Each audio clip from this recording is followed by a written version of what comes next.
Goeiemôre, jy Prophet Aubrey van Redemption Through Jesus Prophetic Ministry. Prys die Here, my broer, my suster, ek kan hierdie met julle share neem. Hoor gaga. Everything you do, do it to the glory of God. Hoor daai woorde. Everything you do, do it to the glory of God. Dit is sulke powerful scripture en ons vergeet dit as mense. Ons wil eerder ons ding onsself doen. Ons wil eerder dit vir onsself doen. Want nêrens doen ons dit vir hom nie.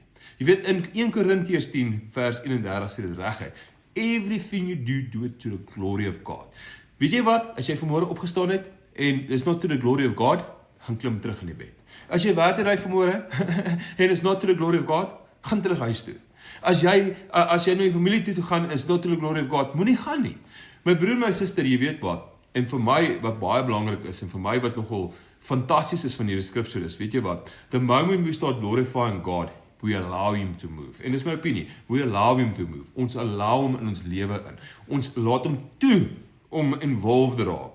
So vandag wil ek encourage en sê, as jy nie vanmôre opstaan met die regte mindset to glorify him nie, wil ek jou vra, gaan eerder terug in die bed in, want jy gaan 'n moeilike dag hê. Yes, jy gaan. Maar as jy jou mindset verander sê, nee. This is to glorify God. Hierdie video is to glorify God. Daardie ding is to glorify God. Amen. En dan sal die Here beweeg in jou lewe. Mag die Here jou losmaak in Jesus naam. Amen.